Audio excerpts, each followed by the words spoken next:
Va venir 4 setmanes seguides, 4 dissabtes seguits, a fer un curs d'introducció a la història de Catalunya.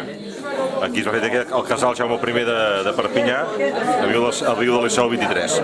Aquest curs és un curs cronològic? Sí, és un curs cronològic, sí. És un curs cronològic per suposat. Perquè hem de tenir el problema que, esclar, que si a l'estat espanyol la història de Catalunya s'explica poc, aquí no s'explica gens. Tot l'estudiant francès aprèn història des d'un punt de vista merament francès. Es parla de Vercingètorix, es parla de la Joana d'Arc, es parla de Lluís XIV, però mai es parla de Nidindíbil, no parlem de Jaume I, ni dels almogàvers, ni d'aquestes històries. Com a màxim el Tractat de Pirineus. Sí, exactament. Es parla dels Valois, dels Capets, mai no es volen els Capets van ser reis nostres. Tenint en compte que quan el francès, l'estudiant francès de nen comença el primer curs d'història, van explicar una mentida aquí a Catalunya. Llavors van passar els gals eren alts i rossos. Mentida. Els passats eren els gals, eren els ibers. És mentida? O sigui, sí, però el primer et diuen és una mentida que has de pensar tota la resta. A partir d'aquí, doncs és així. I volia aquest buit. Com he dit abans, com va dir l'Àngel Guimerà, la llengua i la història són els motius més preuats a l'hora de conquerir un poble. Més que fer la història, se la inventen, la reescriuen, la manipulen per justificar l'existència de les fronteres i per justificar els nacionalismes falsos, com és el nacionalisme espanyol o el nacionalisme francès. Són nacionalismes inventats, artificials, imposats per la força de les armes, amb morts, presons, tortures i exilis, i que volen justificar-se manipulant la història.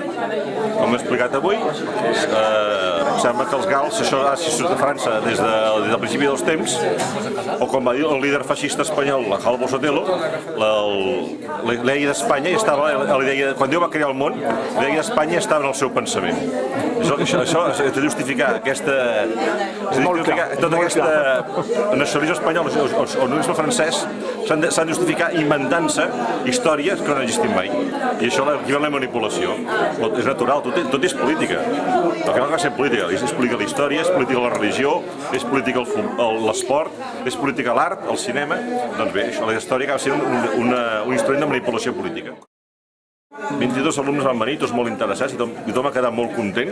He votat diverses vegades si tothom estava content, si tothom tenia alguna cosa a dir a comentar, i tothom ha estat molt satisfet i molt content, el qual m'alegra moltíssim. Crec recordar que hi ha un llibret fet sobre la història de Catalunya per Aristocat, no? Sí, anem fent publicacions.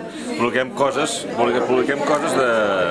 més o menys puntuals de fets concrets. Estem plantejant, evidentment, el text del curs que vam publicar aquí, fer-ne un llibret, el perillet d'introducció.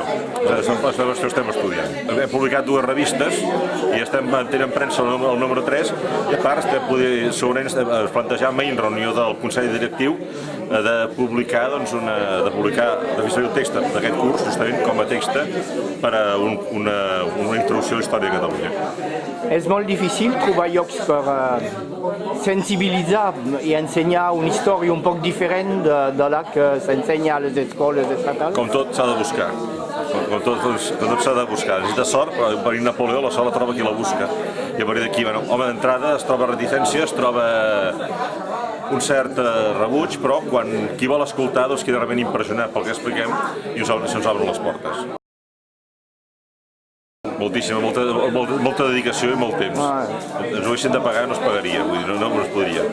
El temps que dediquem a això i que traiem del nostre temps lliure, doncs és molt important, efectivament.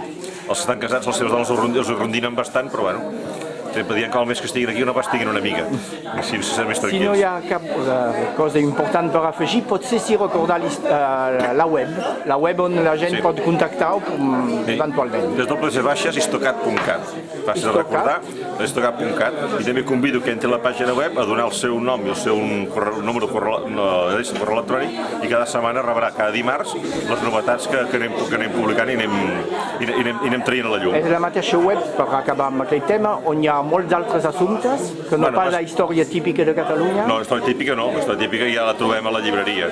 La història, parlem del tema Amèrica. Cristòfor Colom, Cristòfor Colom, de Ferran Cortés, em sembla. L'anomenat Francisco Pizarro, que era del Perú, el tema Cervantes, sí, també amb la llengua catalana, i moltes altres coses també, el tema Ibers, que ens ha portat avui aquí, totalment heterodoxes, que en fi, que la historiografia oficial, per raó que sigui, no s'atreveix, o no gosa, o no sap, o no pot afrontar, doncs ho fem nosaltres.